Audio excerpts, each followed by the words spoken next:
आज आपण अगदी मऊसूत त्याचसोबत अजिबात चिकट न होणारे पोहे बनवतोय। चला तर मग लगेचच रेसिपीला सुरुवात करूया। मी इथे 6 जणांसाठी पोहे बनवते म्हणून एका वाटीच्या साह्याने 6 वाटी पोहे घेतले। पोह्यांमध्ये आता आपल्याला पोहे बुडेपर्यंत पाणी घालायचं आहे। पाण्यामध्ये पोहे हलवून घ्यायचे। पहिलं पाणी आपण फेकून देऊ।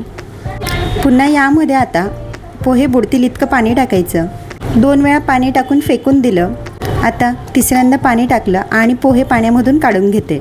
पोहे पाण्यातनं काढत असताना अगदी हलक्या हाताने काढायचे, खूप जास्त प्रेस नाही करायचं, नाहीतर पोह्यांचा तुकडा होतो। एका प्लेटमध्ये आता संपूर्ण पोहे आपण असेच काढून घेऊ।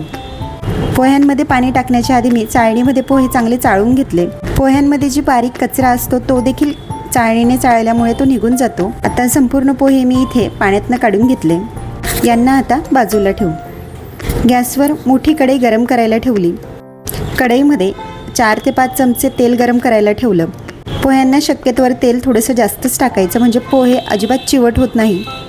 तेल छान तापलं, त्यामध्ये अर्धी वाटी शेंगदाणे तळून घेते। खरपूस रंग येईपर्यंत मी इथे शेंगदाणे तळून घेतले। एका वाटीमध्ये काढून घेऊ। यावर थोडंसं मीठ घालू। शेंगदाण्यांना सगळ्या बाजूने मीठ छान लावून घ्यायचं।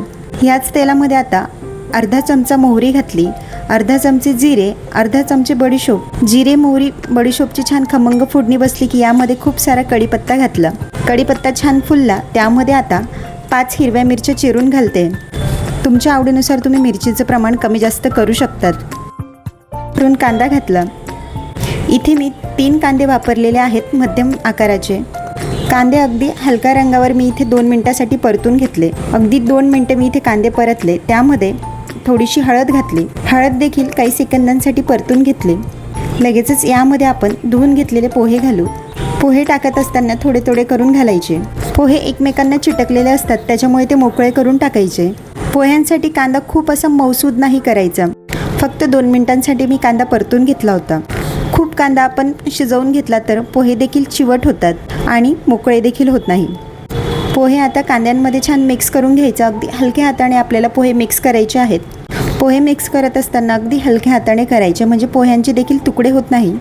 नाहीतर पोह्याचा तुकडा होतो आणि दिसायला देखील ते पोहे अजिबात चांगले दिसत नाही, अगदी चुरा झालेले पोहे दिसतात। यामध्ये आता चवीनुसार मीठ घालू।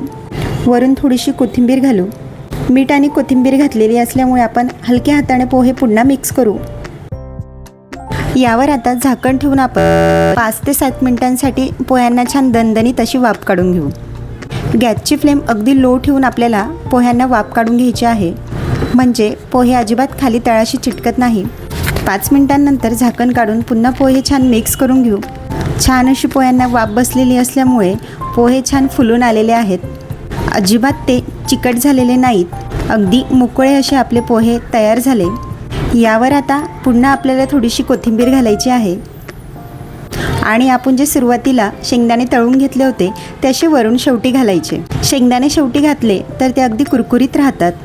कांद्यांमध्ये जर शेंगदाणे आपण तळायला टाकले तर ते अगदी मऊ होतात, त्यामुळे शेंगदाणे असे शेवटीच घालायचे। लगेचच आपण गरमागरम पोहे खायला घेऊ। अशा पद्धतीने तुम्ही असे पोहे नक्की ट्राय करा, खूप छान होतात।